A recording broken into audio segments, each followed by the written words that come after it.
As the clamor for state police reverberates through the country, the National Economic Council has set up a committee to look into the possibilities of decentralization of the Nigerian police force. Highlighting the benefits while briefing State House correspondent after the National Economic Council meeting, National Security Advisor Babagana Monguno says the move was to ensure better security architecture nationwide. I emphasized to the Council the need for the states to collaborate with and support the federal government in dealing with each individual threat. And these threats differ from one zone to another, and find a way of linking with security agencies so that we can find a lasting solution. For example, the Council decided that a committee would be set up with representation from each political zone to be chaired by the Inspector General of Police, so that we'll find ways of decentralizing police operations so that there will be greater access to information, and handling these situations will become much easier rather than a centralized and cumbersome approach. Other issues raised in the council meeting was the issue of investigations of state governors' security votes by the Economic and Financial Crimes Commission, EFCC. It was discussed at the Governors' Forum, and the position is that we'll have our lawyers look at it and see the legality of doing that. And after giving us a report, then we would see the next line of action to take. Council also agreed that state governors should work with the federal government to create an enabling environment for micro, small, and medium enterprise development across the country, as made known by Jigawa State Governor Abubakar Badaru. So the second issue discussed was on the capacity of micro, small, and medium enterprises in the country to support the economy of the country. Their contribution to GDP was discussed, and also their contribution to export and tax collection. This is all in the view of expanding our tax base. Benue State Deputy Governor Benson Abonu also gave updates on the security situation in Benue State from the Aso Rock Presidential Villa, Abuja, and Festus Ejirog Enefifen for Ben Television.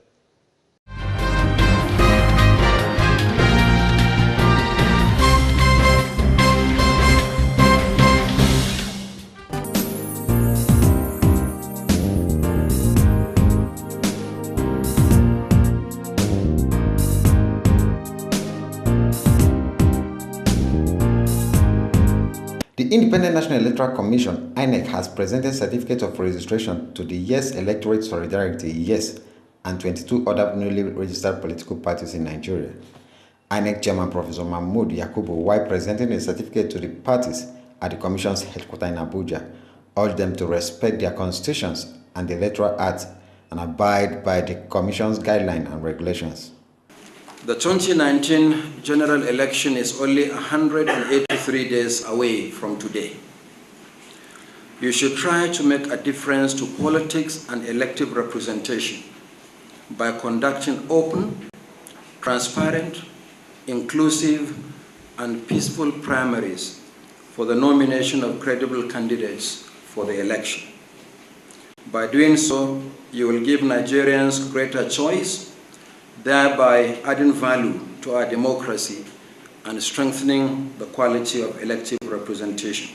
The 23 political parties emerged out of 144 applications received by the Commission so far from associations seeking registration as political parties.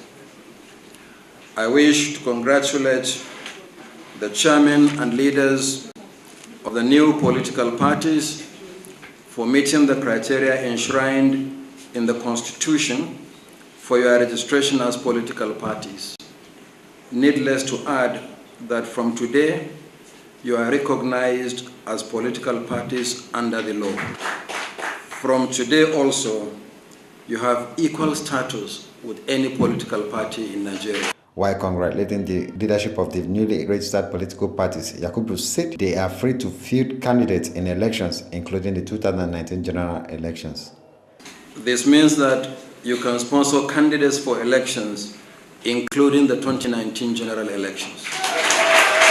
However, since the Commission has closed nominations for the Osun State governorship election holding on the 22nd of September 2018, none of you can sponsor a candidate for that election. From today, you are also members of the Inter-Party Advisory Council. One of the newly registered political parties, Yes Electorate Solidarity, Yes, has been in the nation's political scene, but was running as a movement known as Yes Nigeria Movement, which already has over 100,000 members supporting it. It would be recalled that Mr. Ali Shoyode had declared to run for the office of the president using the Yes movement. With the registration of 23 new political parties, Nigeria has a total of 91 parties in existence. In Abuja, LM Chukwemeka reports.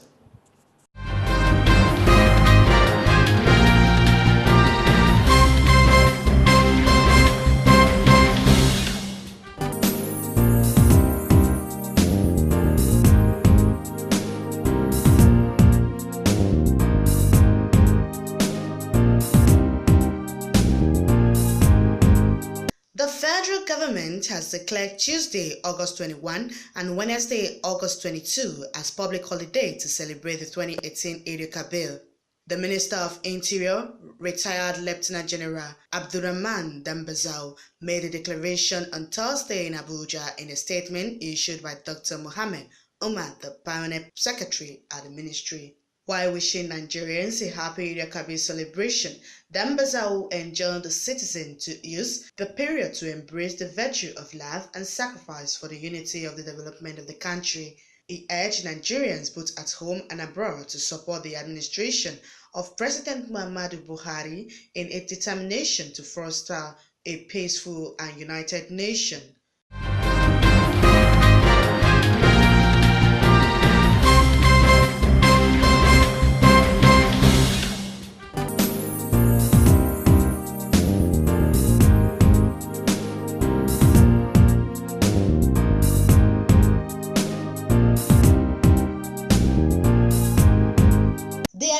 Governor Godwin Obaseki has said under his watch, money meant for development will be judiciously spent for its purpose.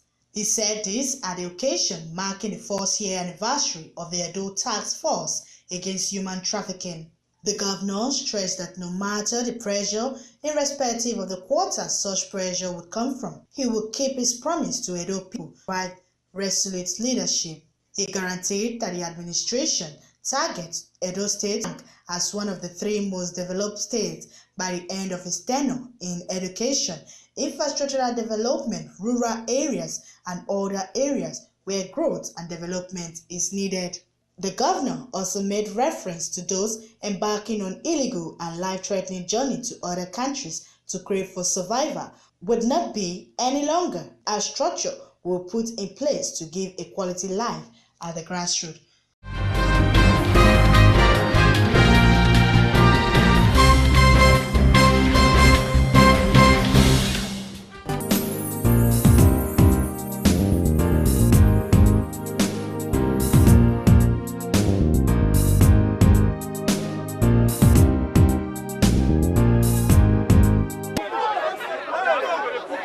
To us, oh, no, let me finish now.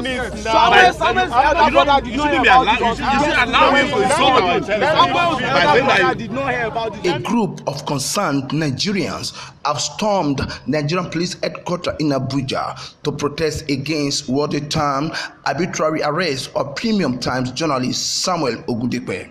Ogundipe was arrested on Tuesday by the police after declining to disclose the source and identity of person purported to have leaked the report by the Inspector General of Police Ibrahim Idris to the acting President Yemi Osinbajo.